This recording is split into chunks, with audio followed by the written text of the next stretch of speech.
En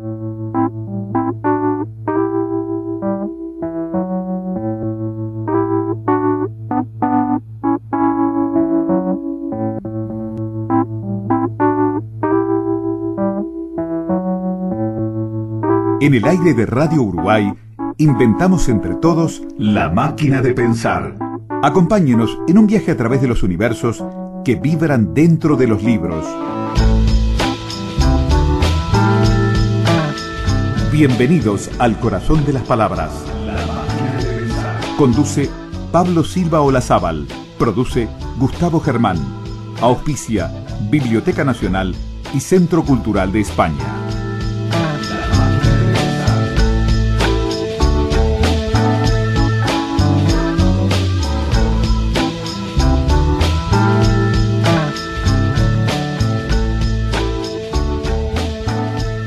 Amigos, ¿qué tal? Bienvenidos a Radio Uruguay, bienvenidos a La Máquina de Pensar. ¿Cómo están? ¿Cómo han pasado? Tenemos al Flaco Germán en la puesta a punto, aquí en la producción, y nosotros presentando este programa especial. Ustedes saben, Tomás de Matos escribió El Hombre de Marzo, El Encuentro, el segundo tomo que fue presentado en el Museo Pedagógico por Jacobo Varela, un descendiente de José Pedro, y por el historiador Gerardo Caetano. Esto ocurrió el año pasado y los invito simplemente a escuchar la presentación a cargo de, en principio, Jacobo Varela.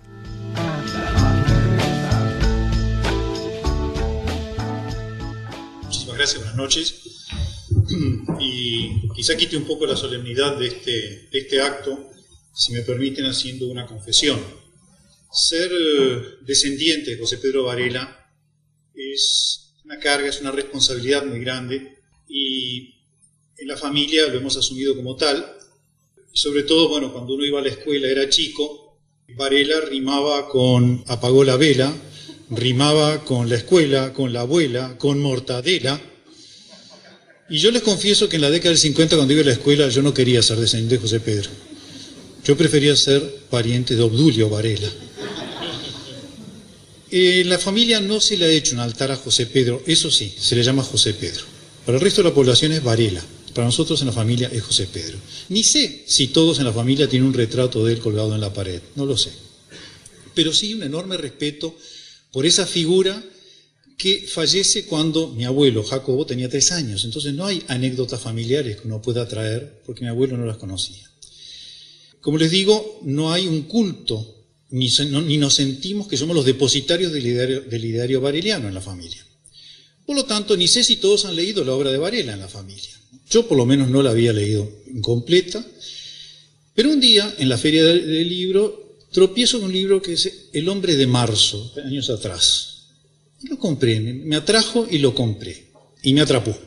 Yo conocía la obra de Tomás de Matos, pero no conocía a Tomás de Matos. Tomás de Matos no me conocía a mí ni a mi obra. Pero me atrapó de tal forma que quise conocer al autor, nos relacionamos y eso hace que hoy yo esté aquí, lo que para él es una deferencia, para mí es un honor y para los dos una inconsciencia. Entonces, leí el libro. ¿Qué libro es este? ¿Qué puedo opinar sobre él?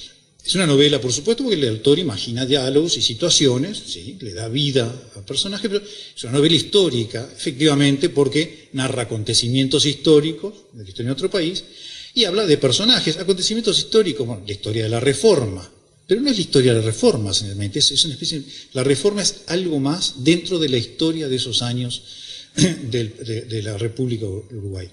Pero la historia de la Sociedad de Amigos de Educación Popular, de la SAEP, también la relata. Aparecen personajes, aparece don Gregorio Suárez, Timoteo Aparicio, el general Valle, como segundones, pero aparecen los personajes principales, los Varela, José Pedro y su hermano Jacobo, Elvio Fernández, La Torre, Carlos María Ramírez, que es entrañable, la pintura que hace el autor de él, y Adela Acevedo, que es la mujer por excelencia, la compañera de José Pedro. Pero yo también lo titularía como una especie de tratado de sociología novelada, porque estando muy bien documentado sobre el combate de las ideas, hace hablar a los personajes exponiendo sus ideas sobre cómo debería estar organizada la sociedad y la educación. O sea, no solo la educación, la sociedad también. Porque la educación es un telón de fondo Y en ese telón de fondo se proyectan la lucha de las ideas, que no es muy diferente a lo que está sucediendo ahora. Pero ¿cuál es el peligro? De que las sombras de esas luchas cubran el telón, le quiten al telón la importancia que tiene, le quiten al telón, que es la educación, su protagonismo, y nos quedemos entonces discutiendo las ideas. Las ideas de José Pedro, como le digo, no es Varela, para mí es José Pedro, y lo dice él mismo, dice que no son ni originales ni propias, sino que fueron adquiridas en horas dedicadas al estudio de las cuestiones de educación. Nadie es autodidacta, porque si aprenden libros, el profesor fue el libro, el educador fue el libro. Pero José Pedro, como primer sociólogo que tuvo este país, fue un autodidacta. ¿Quiénes participan de la Reforma? Y ese es otro detalle que no es mío, que se me hizo ver. ¿Saben ustedes que en la Reforma, las personas que participaron en la Reforma no provenían del sector de la educación? Ni Elbio Fernández, ni los Ramírez, ni nadie, ni José Pedro provenían del sector de la educación. Y ahí cuando José Pedro en la educación del pueblo dice educar, educar, educar, y lo repite él 3 veces, y lo digo yo ahí, hoy en día, piensen que educar, educar, educar era para el Uruguay de mediados de 1800. Hoy en día, el mensaje de José Pedro sería educarse, educarse, educarse. El ciudadano tiene que preocuparse él de educarse. Creo que nunca ha tenido a disposición suya las disponibilidades que tiene para educarse, que no lo sabía en aquella época. En aquella época había que educar, en aquella época la barbarie todavía existía. En esta época es educarse, el mandato es educarse. Tenemos internet, tenemos bibliotecas, tenemos institutos, tenemos mucha cosa para educarse. Ya no es tanto educar, dar el que tiene al que no tiene, los vasos comunicantes. La responsabilidad del individuo hoy en día es educarse a sí mismo. Pero José Pedro quiere educar republicanos. Es en la escuela común y no en la familia donde empieza a comprenderse la república y a practicarse la democracia. Dice José Pedro en el libro, apuesto a que queden con una misma matriz de pensamiento y sentimiento republicano. En la base de la república está la igualdad. Y José Pedro, y hay muy buenas intervenciones en el libro, hace referencia y encendida defensa hacia la igualdad de oportunidades de la mujer. Ha sido muy mal llamado, y no sé por quién, como machista. No lo es tal. La visión que José Pedro tiene de la mujer en la sociedad es totalmente innovadora para la época, y así fueron las luchas que tuvo que tener para cortar con esos prejuicios. Los pueblos se elevan o caen según el nivel moral e intelectual de la mujer esté más o menos elevado. Lo dice José Pedro en el libro. Lo dice él, José Pedro. Lo dice José Pedro. Lo dice José Pedro, perdón, no lo dice Tomás de Matos. No, y sacado de textual de... Cito lo que van a ustedes leer en el libro.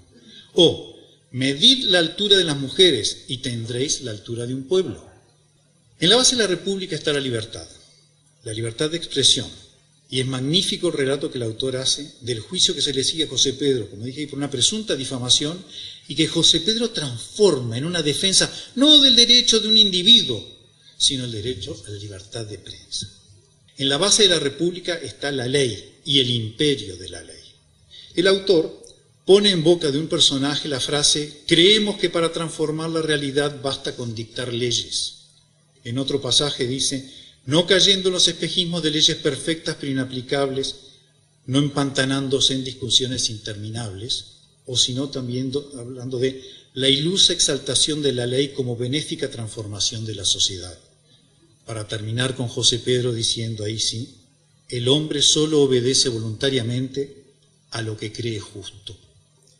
Y más adelante, dice José Pedro, es necesario revelar el mal de la ignorancia que nos ahoga. El remedio verdadero es la escuela. Enseña el respeto a la ley, el conocimiento del derecho, la virtud y la honradez. ¿Y qué es la escuela? Dice el autor, quienes se educan juntos en una escuela bien dirigida, con el sistema y los métodos que corresponden, luego conviven toda la vida juntos porque han aprendido a pensar por sí mismos. ¿Y qué dice José Pedro? Para mí el niño no va a la escuela a aprender, sino adquirir los medios de poder aprender. Ese telón de fondo que hablaba hoy de la educación, tan tapado por las discusiones teóricas y los intereses disimulados, dice eso. La educación trae un cambio en la conducta. Educación es disponer de herramientas para poder tomar decisiones libres, para poder elegir. Y cuando elijo, soy libre. Entonces José Pedro es peligroso porque es enemigo del pensamiento único, del periódico único, del canal de televisión único. Cada vez que escuchen que José Pedro no está vigente, que ya fue, escarben un poco y encontrarán un totalitario. Entonces, ¿está vigente José Pedro Varela? ¿Está vigente este libro? ¿Nos dice algo al día de hoy? Es imposible leer este libro y no trazar paralelismos entre su época y la nuestra, y lamentar lo poco que hemos aprendido.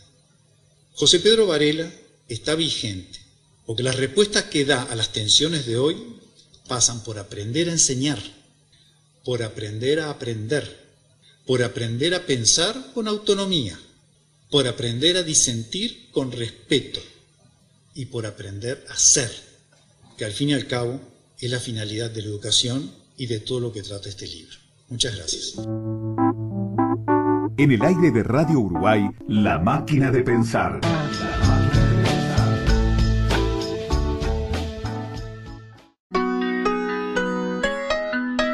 Para comunicarte con La Máquina, envía un SMS al 099 78 0066 o un correo electrónico a lamaquinadepensar@adinet.com.uy. Si querés volver a escuchar charlas, entrevistas o columnas, ingresa a piensamáquina.blogspot.com y bienvenido al corazón de las palabras.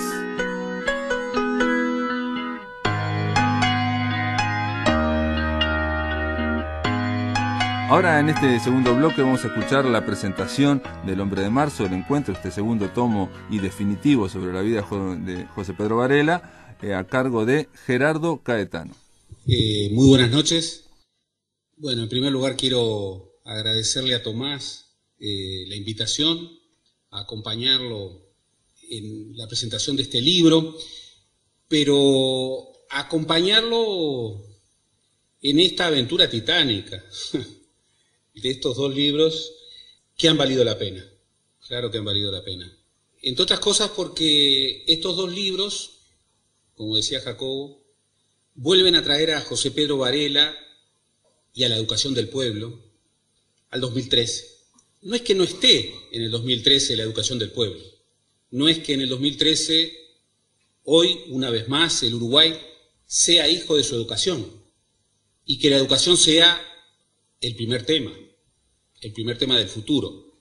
Solo que la renovada vigencia que estos dos libros nos traen es justamente la mirada de José Pedro Varela sobre los desafíos del presente. Los historiadores, una y otra vez, también los narradores, creo, buscamos hablar con los muertos, buscamos hacer contemporáneos nuestros a quienes han vivido hace mucho tiempo, y realmente con métodos distintos, con oficios distintos, buscamos ese pasaje por el otro lado del espejo y buscamos transferirlo, comunicarlo. Obviamente es una utopía, pero es una utopía necesaria. Y leyéndolo a José Pedro Varela y leyéndolo a Tomás de Matos, vuelvo a creer que eso es posible. Y voy a hablar de tres asuntos referidos a eso. Cómo podemos renovar la vigencia de la educación del pueblo como el primer tema de los uruguayos, particularmente de los uruguayos del futuro, a partir del prisma de un hombre que murió en el siglo XIX. El primero de los tres asuntos que quiero trabajar es el género de este libro. Obviamente la historia no es la literatura, y hay un auge contemporáneo de la novela histórica que muchas veces yo creo que revela la crisis de la ficción, la falta de la capacidad creadora de la ficción. No es este el caso, no es este el caso. Yo debo confesarles a ustedes mi profundo desagrado respecto a esos géneros indescifrables que hablan sobre personalidades y que cuando se les preguntan, bueno, dicen no soy historiador, pero usan documentos. Ah, sí, pero no soy historiador. Porque entre otras cosas, cuando le falta un documento lo inventan. Entonces uno dice, bueno, pero entonces sos narrador. Ah, no, yo no soy narrador. ¿Y cómo? Este diálogo que hiciste para probar tal cosa es una ficción. Sí, pero no soy narrador. Entonces, ¿qué sos? Bueno, yo escribo libros en bajada. No estoy hablando de cosas muy distantes. Si repasamos los bestsellers de los últimos años en el Uruguay, veremos muchos de estos géneros indescifrables. No es este el caso, porque aquí ante lo que estamos es ante ficción de la buena.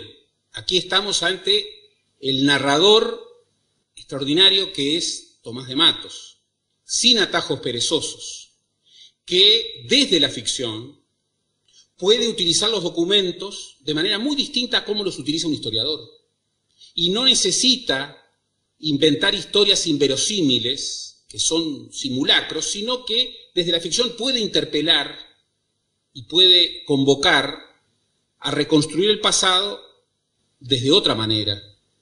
La buena ficción, la buena literatura es, y uno lo comprueba leyendo a Tomás de Matos, una buena ruta para descubrir e interpelar los pliegues de una biografía y de una historia. No se necesita entrar en esos géneros indescifrables en donde no se hace ni historia ni de literatura y lo único que se hace es tomar atajos perezosos y escapar al rigor conceptual del abordaje de una figura tan inmensa como la de José Pedro Varela. Entonces, en primer lugar, Tomás de Matos nos vuelve a traer a José Pedro Varela al 2013 por su rigor intelectual, porque nos ofrece ficción de la buena. No hace una suerte de simulacro de pseudohistoriador o de alguna manera hace una ensalada con las reglas de un oficio y del otro oficio, no. Hace ficción. Y desde la ficción nos revela de manera completamente diferente a un personaje. Y nos vuelve a demostrar los límites y los alcances de la tarea del historiador. Los historiadores no monopolizan el estudio del pasado. Los historiadores no administramos la verdad sobre el pasado. Tenemos un oficio que es milenario con ciertas reglas rigurosas, intransferibles, pero también compartimos la tarea de interpelar el pasado con los narradores y con otros muchos oficios. Nadie administra la verdad sobre el pasado, pero desde oficios distintos, con reglas distintas, en este caso desde la ficción, se puede descubrir de manera diferente un contexto. Y aquí hay una clave de por qué estos dos libros, y este segundo libro en particular que presentamos hoy, es un libro necesario. En segundo lugar, porque nos vuelve a probar la vigencia de esta figura. José Pedro Varela es un gigante. Es tan gigante que lo podemos reconocer en su valía a pesar de haber trabajado en una dictadura. Y créanme, para muchos de nosotros, para los cuales la dictadura es una marca indeleble, no nos resulta fácil. No nos resulta fácil. Y solamente desde el descubrimiento más radical de Varela podemos, reivindicar a Varela, incluso en esa opción tan difícil, tan políticamente incorrecta. Entre otras cosas porque, y en esto el libro es formidable, se revela un hombre absolutamente excepcional. Un hombre que efectivamente no se ufanaba de la originalidad que muchas veces da el provincianismo. No, era un hombre formado en contacto con bibliotecas y con grandes figuras de su mundo. Para pensar la educación del pueblo uruguayo, obviamente estaba en contacto con el mundo. Y el mundo podía llamarse Alberdi, Sarmiento, los autores norteamericanos, los autores franceses, en donde él, justamente recogía su ruta intelectual. Era un gran lector, pero no era un hombre también muy influido por sus raíces, que eran impresionantes. Sobrino nieto de Larrañaga, compañero de Berro, yerno de Eduardo Acevedo, cuñado de Alfredo Vázquez Acevedo. Y al mismo tiempo, como lo señalaba bien Jacobo Varela, un gran reformador de la educación que no venía de la educación. Yo me acuerdo que Pibel, en sus clases, siempre nos destacaba este hecho.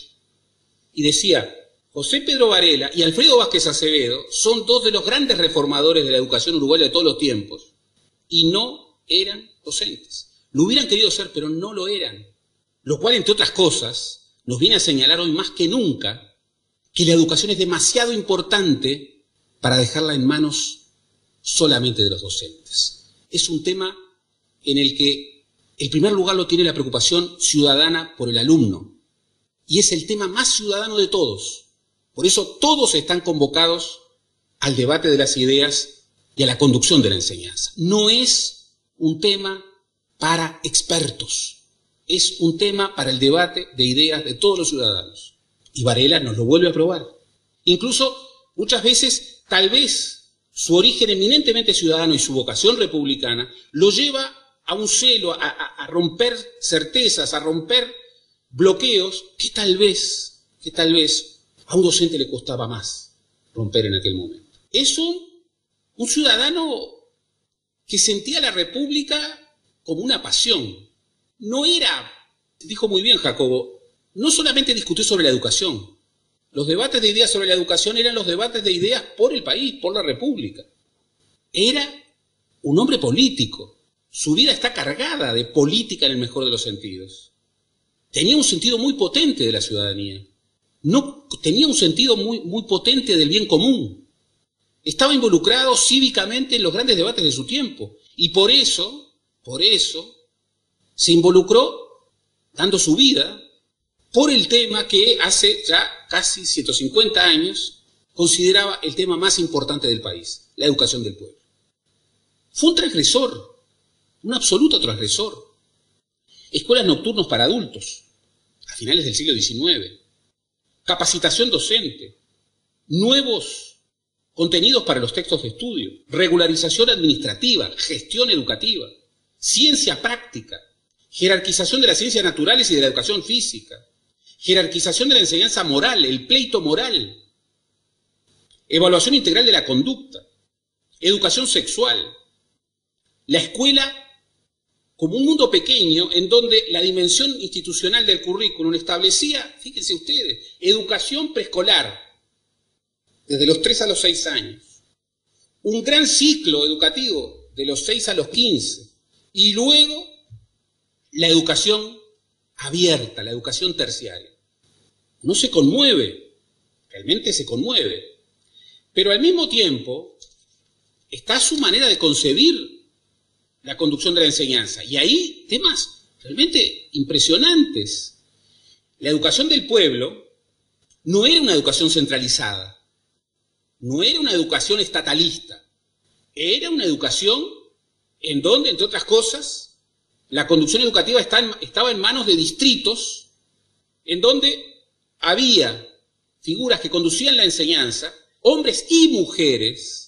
No eran solamente los derechos políticos de la mujer, era la posibilidad de que la mujer, a finales del siglo XIX, fuera elegible, nada menos que para conducir la enseñanza, a nivel de lo que hoy podríamos llamar distritos que planteaban una noción revolucionaria de descentralización educativa. Un hombre que tenía un sentido profundo de la laicidad, no la laicidad como neutralidad, la laicidad como un compromiso con la libertad, un transgresor que no fue neutral frente a ninguno de los temas de su tiempo. Y en el error o en el acierto asumió con un celo misionero su debate frente a todos esos temas, con el telón de fondo de la lucha de las ideas por la educación, pero peleando el país. Y demostró en 31 meses de gestión al frente de la educación nacional que en menos de 3 años se podía transformar la educación uruguaya. Claro, era otra educación. Fíjense ustedes, el censo de 1908 nos revela que en 1908 solo el 49% de la cohorte de niños llegaba a la educación pública, la primaria. Menos del 1% llegaba a secundaria y menos del 0,3% llegaba a la universidad.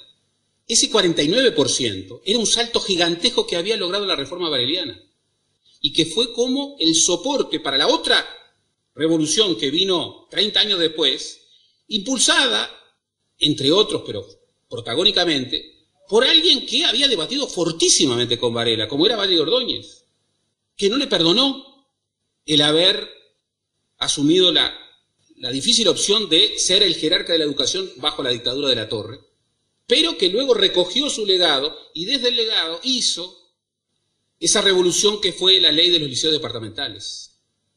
Un liceo público, decía, tiene que ser público, don Pepe sí era estatalista, porque si es privado, los más pobres no van a ser incorporados. Un liceo público que sea el embrión de una universidad, 19 universidades, hace 100 años, 102 años. Tomás de Matos nos vuelve a traer a este republicano, nos vuelve a traer esta peripecia y nos vuelve a narrar con maestría absoluta el fragor de aquellas asambleas. Entonces uno se siente transportado al Congreso de Durazno de los inspectores, uno se siente transportado al banquete de la juventud, uno se siente transportado a ese Varela ya enfermo que está peleando por lo que cree la República futura. Y efectivamente uno toca a Varela. Y Varela vuelve a ser un prisma necesario que además está cargado de ideas, no para restaurarlas. Esa es la vigencia de un hombre del cual nos puede separar 140 años. La vigencia no es restaurar, la vigencia es poder sentir la inspiración de aquello como un empujón hacia el futuro, hacia inventar cosas nuevas. No le podemos pedir al bisabuelo de José Pedro Varela, de Jacobo Varela, perdón, al bisnieto de José Pedro Varela, Jacobo, no le podemos pedir que hoy recite como una letanía el programa de José Pedro Varela a finales del siglo XIX para el siglo XXI. No se trata de eso. José Pedro Varela sería el primero en decir que no. Se trata de recoger aquella inspiración de pasión para traerla hoy, para buscar nuevas respuestas y para que la educación pueda volver a ser el primer tema, que lo es, pero encontrar aquella capacidad revolucionaria de poder llevar, junto con un grupo de jóvenes, porque esto es otra cosa imponente, la juventud. José Pedro Varela era un joven, en un país joven, pero al mismo tiempo arremetió en esa vida corta, parece una vida que contuvo varias vidas, pero en esa vida corta tuvo la intensidad de los jóvenes y los convocó, los buscó denodadamente. Con eso que aparece en uno de los capítulos diciendo el calor sagrado de la juventud, el énfasis por la juventud. Sus inspectores eran jóvenes. Ese José Pedro Varela es el que nos trae, a través del camino riguroso de la ficción verdadera, genuina, Tomás de Matos. Y el tercer asunto, bueno, ¿cuáles son los énfasis de la recuperación de José Pedro Varela de Tomás? Porque en esto está Tomás, está la búsqueda de Tomás, está la curiosidad de Tomás, está la pasión de Tomás de Matos. Y hay algunos énfasis muy claros, que además son una ruta certera para reencontrarnos con el corazón de aquella vida de pasión. En primer lugar, Tomás de Matos nos conduce a reconocer al transgresor, al rebelde. El José Pedro Varela al que llegamos es un rebelde, es un francotirador que puede arremeter, el que quería tanto la educación del pueblo, puede arremeter contra el que sea, no se casa con nadie. Adela, que decía esa Elvira Reyes, que se creía condenada a ser otra novia eterna, como había sido Elvira Reyes, la novia eterna de Julio Herrera y Oves, Adela nos lo muestra en esas conversaciones. En realidad es Tomás que entrevista a Adela a través de ese camino maravilloso de la imaginación y nos proyecta a un rebelde. Y en realidad aquí hay un tema muy importante. Para cambiar la educación hay que ser rebelde. Entre otras cosas porque la educación tiene una pulsión conservadora, legítima, pero conservadora. Para cambiar la educación hay que ser rebelde. José Pedro Varela lo era en grado extremo, hasta la pasión. En segundo lugar, José Pedro Varela era un ciudadano, tenía esa cosa republicana que venía de la Revolución Francesa, que venía de la libertad de los antiguos, que venía de las virtudes de Roma, y que planteaba una concepción de la libertad que no tenía nada que ver con la convención del liberalismo conservador. Esa idea de que la libertad es del individuo, que lo único que hay que hacer es respetar la no interferencia de los derechos del individuo y que hay que recelar del bien común, porque eso puede transgredir la libertad del individuo. Concepción de la libertad que no era la de José Pedro Varela. José Pedro Varela era un republicano. Ser republicano no es solamente adherir a un régimen de gobierno, es adherir a un etos cívico, a una forma de concebir la libertad mucho más proactiva, con una visión ciudadana en donde la virtud y el ideal del bien, con absoluto respeto por la libertad, es, sin embargo, una convocatoria al debate de ideas, a la construcción de la república futura. Ese compromiso cívico, que por otra parte está en la pintura maravillosa de las asambleas. Aquella época era una época de asambleas, ¿no? De pasión, de debate, todo estaba por construirse. José Pedro Varela convocaba esas asambleas, era protagonista de esas asambleas. Por tanto, era un orador formidable, pero al mismo tiempo le gustaba debatir. Advertía que para construir había que debatir, y advertía también que para construir había que estar con otros. Por eso, la obra de la Asociación de Amigos de la Educación Popular no era un hombre solo, no era un átomo. Sabía desde esa visión republicana de la libertad que tenía que construir. En tercer lugar, lo que ya hemos dicho, el énfasis por la juventud. Hay figuras que uno no se las puede imaginar viejas. José Pedro Varela es uno de ellos. Fue un joven, murió joven, pero probó que la intensidad de la vida no se mide por los años. La intensidad de las cosas se puede traducir en una obra muy fecunda en muy poco tiempo. Era un joven, lo fue hasta el último día de su vida, y por eso convocó a jóvenes. Su obsesión, el cuarto énfasis que Tomás de Matos nos plantea como ruta, como hoja de ruta para su Varela, la obsesión ciudadana por la educación del pueblo, la certeza sobre que la república del futuro se jugaba allí, la primacía del alumno, el debate ciudadano, esa idea de que las ideas eran de alguna manera el escenario más fecundo para construir la mejor gestión educativa. Esa idea de que la educación podía ser, y aquí Tomás toma, es muy impresionante ver cómo un narrador trata los documentos distinto que un historiador.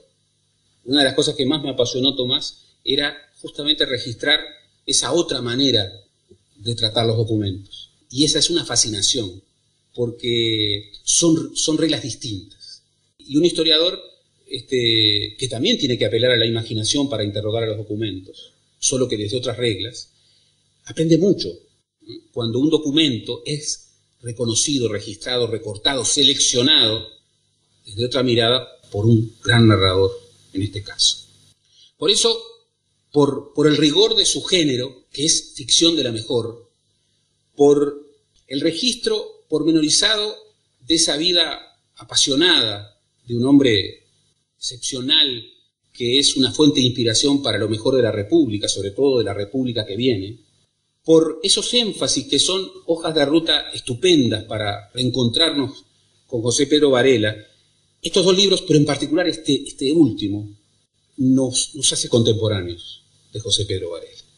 Porque José Pedro Varela vuelve a estar entre nosotros, nos vuelve a interpelar, nos vuelve a ayudar y nos vuelve a dar algunas pistas de inspiración para recoger el primer tema de la República, que hoy sigue siendo el de la educación, el tema más difícil, que hoy sigue siendo el de la educación, y al mismo tiempo advertir que no se puede pensar el Uruguay del futuro sin la educación del pueblo, sin la transformación educativa. Por eso no se trata de restaurar ideas. Si hay algo que este libro no es restaurador. ¿Cómo traer a un reformador desde la restauración? Imposible. Este libro en modo alguno adormece el eco de los empeños y de las pasiones de este hombre de pasiones. Incluso este libro no oculta lo que José Pedro Varela fue de manera emblemática, alguien muy polémico, que no buscó el atajo de los consensos fáciles, que fue a las polémicas desde la lucha de ideas, justamente desde la convicción, que no era solamente una convicción intelectual, sino que en la mayor parte de las veces era una convicción moral. Por eso creo que este José Pedro Varela de Tomás de Matos, que de eso se trata, es un gran aporte al compromiso de todos los tiempos y de todos por la educación del pueblo. En esa dirección me parece que hay que celebrar este libro y hay que decirle a Tomás, a pesar de todo lo que costó, que valió la pena, valió mucho la pena. Muchas gracias, Tomás. En el aire de Radio Uruguay, La Máquina de Pensar.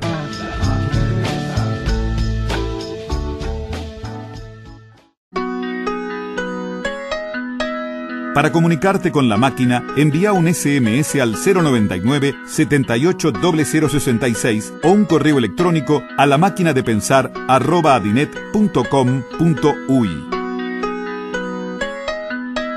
Si querés volver a escuchar charlas, entrevistas o columnas, ingresa a piensamáquina.blogspot.com y bienvenido al corazón de las palabras.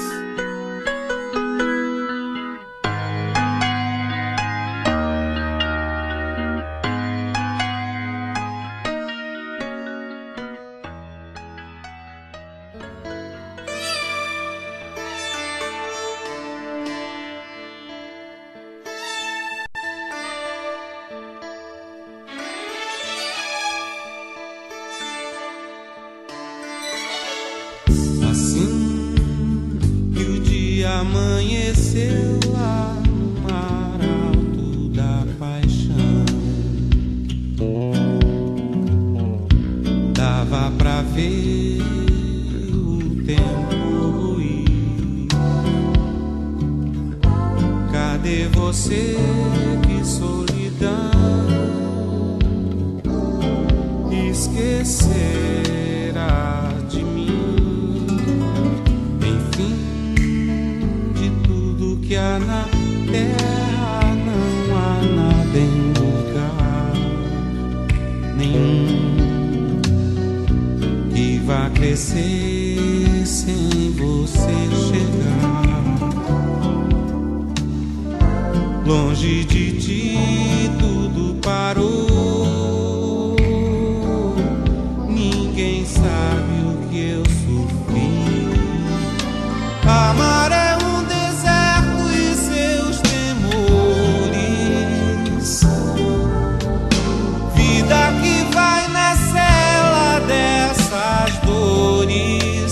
não sabe voltar, me dá teu calor, vem me fazer feliz porque eu te amo. Você deságua em mim, eu oceano, e esqueço que amar é quase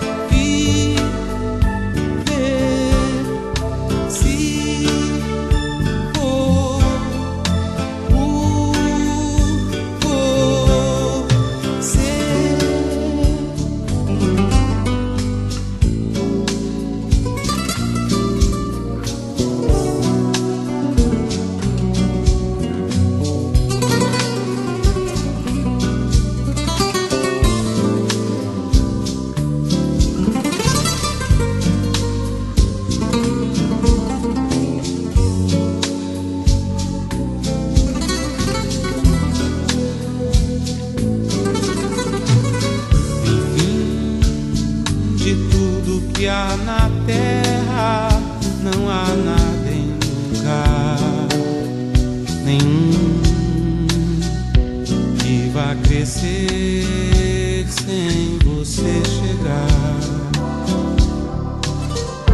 Longe de ti tudo parou. Ninguém sabe o que eu sofri.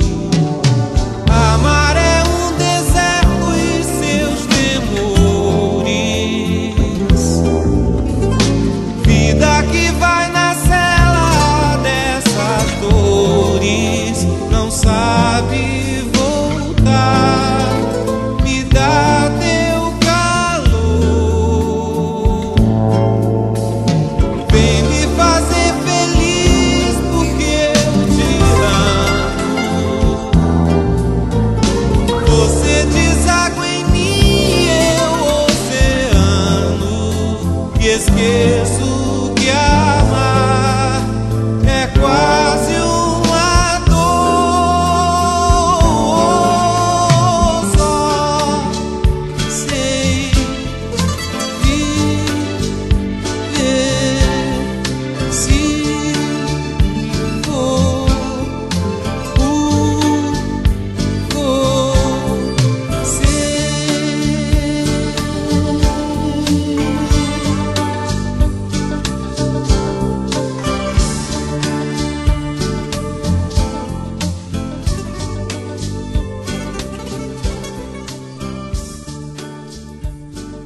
En este tercer bloque los invito a oír al autor de El hombre de marzo, El encuentro, al señor Tomás de Matos. Toda presentación de un libro es una fiesta y es como decir, bueno, se terminó el libro, está ahí. Yo tenía una necesidad enorme de tocarlo y de verlo, y tuve una enorme satisfacción de que yo soy un poco supersticioso, digo, en definitiva a veces leo en la realidad cosas que no existen, pero que en definitiva a mí me dicen algo. Me encantó haberlo recibido en la sede de los sucesores actuales de José Pedro Varela, es decir, en la sede del Consejo Directivo del Consejo de Educación Inicial y Primaria. Así justo me llegó el libro. Fue como si Varela de algún modo me lo estuviera entregando. Yo no voy a hablar, digo, de la obra que hable por sí, que se defienda, bastante me costó. Y aparte, digo, no voy a hablar después de lo que han dicho Jacobo y lo que ha dicho Gerardo. Con lo cual me solidarizo plenamente, es decir, en definitiva yo estoy totalmente de acuerdo con ellos en cuanto incluso a las intenciones que vieron en mí. Yo en definitiva lo único que voy a decir sobre la obra es que quería que el Uruguay volviera a ser amigo de José Pedro Varela, que volviera a dialogar con José Pedro Varela y sacarle un poco el herrumbre que tiene la estatua de bronce que hay, por ejemplo, en la Plaza Varela, o ese viejo que vemos todos los días cuando sacamos un billete de 50 pesos, y que vieron precisamente el joven transgresor, el joven feminista. Por eso también era un elemento que yo quería reivindicar, porque me dolía que se dijera que era un gran machista, y me dolía que se dijera y se diga que es un disciplinador. En definitiva, si hay alguien que es ajeno a la disciplina y que quiere rescatar la alegría del estar en clase y de aprender, es José Pedro Varela. Por lo tanto, si me voy a llamar a silencio, lo que quiero es terminar con agradecimientos. Un primer agradecimiento que tengo que hacer es al equipo joven, con ese calor sagrado de la juventud que tiene Alfaguara. Fueron muchos vaivenes que tuvimos, muchos me ayudaron, hablamos, nos escribimos, y en definitiva lo siento de algún modo como coautores del libro, como si el libro fuera un trabajo de equipo. Después otro agradecimiento es a los presentadores, pero déjenme mencionar a Pepe Rila y a Blanca Rodríguez, que presentaron el primer tomo, y a estos dos presentadores de lujo que consiguió Alfaguara, aunque de algún modo también me dejaron meter base, y yo quería que fueran los que fueron, Jacobo y Gerardo. De las enormes satisfacciones que me ha dado la novela, tengo que decirles, es la de haber conocido a Jacobo Varela. Y quiero aclarar, no al bisnieto de José Pedro Varela, sino a Jacobo Varela Taverso y a Lucía, su esposa, Lucía Capurro, porque en definitiva me ayudaron muchísimo.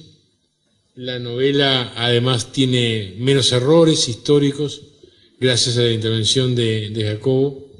Fue el que me aportó además, siguiendo el camino de Adela, Pollack, Varela, que a la que también quiero recordar con muchísima emoción porque fue la primera de la familia, los descendientes de Varela, que me ayudó. Y Adela me marcó que un elemento que no es generalmente conocido, lo melómano, lo amante de la música que era José Pedro Varela. Y me introdujo en el Parnaso, no sé cómo decirlo, en el Olimpo de los músicos de José Pedro Varela a ese norteamericano sensacional que era Luis Moroso Cosal, que fue un gran amigo que tuvo Varela y al que él conoció cuando le quedaba nada más que un año de vida.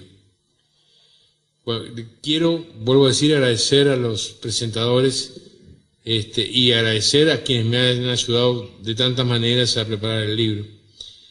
Con Gerardo no hablamos de la novela, nunca, pero Gerardo estuvo muy presente, es decir, estuvo muy presente, por ejemplo, cuando escribí El banquete de la juventud, porque él fue el que me habló por primera vez de la importancia de ese evento, a una semana del término de la Revolución de las Lanzas y la firma de la paz. Y Gerardo también me tuvo también en ese terreno de la sociología, porque él es más sociólogo que historiador o politicólogo. Que ahí anda, digo, ¿te quiero decir? Con Gerardo siempre uno encuentra que no va solo el individuo, va también las fuerzas sociales, las pulsiones sociales en todo lo que él escribe. Y a mí me gusta mucho cómo escribe. La secularización, el proceso de secularización, creo que él y Carlos Subillaga, pero él sobre todo, son los que mejor han estudiado ese tema entre nosotros. Y que, por lo que tengo entendido, por algunos trascendidos, se va a seguir tratando el tema de la secularización. Además lo trata en cualquier lado, pues habla de Valle y habla de secularización, habla de Varela y habla en el fondo también del tema de la secularización. Y un último agradecimiento, que está traducido en la dedicación del libro, que es una dedicación no solo por la ayuda, no solo por el soporte, sino por el cariño y por la paciencia. Yo creo que la mujer de alguien a quien le gusta escribir es la mujer de un viajero que se ausenta muy seguido de la casa, que casi todos los días se ausenta 8 o 9 horas y se enchufa en el tema, desaparece por completo. Yo quería agradecerle a América traduciendo la dedicación del libro. Y también por el hecho de que es el hijo, quería dediqué el libro a Ignacio, pero también como agradecimiento, porque de algún modo uno nunca puede escribir, decía Quiroga, pensando en la persona, pero de algún modo yo siempre pensaba, y más en este libro, pensaba en Ignacio lector, quería valorizarlo a Ignacio, de algún modo contagiarlo de José Pedro Varela. Y como apareció al final de la escritura, apareció una hija que no teníamos, Mónica, la compañera de Ignacio, y además nos van a hacer abuelos para agosto. No me dejaron dedicarle a ella, por una cuestión de suerte, no pude dedicarle también el libro, pero también lo tuve presente. Mejor yo la tuve presente porque sé que va a ser nieta. Bueno, muchísimas gracias por todo. Me siento muy feliz de estar con ustedes, de ver las caras que veo. Algunos tuve la oportunidad de decirles que me alegraba mucho el poder verlos aquí. Voy a simbolizar en una persona con la cual hablamos muchas veces cuando compartíamos el ascensor o compartíamos la vereda del edificio de casa, nuestro vecino y querido amigo Caneto. Bueno, muchísimas gracias.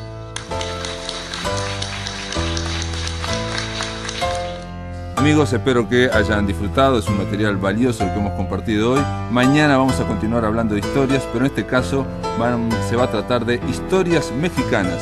Vamos a escuchar al escritor mexicano Jorge Luis Volpi hablando en Punto de Encuentro con Gabriel Lagos. Esto es todo, amigos, que lo pasen muy bien.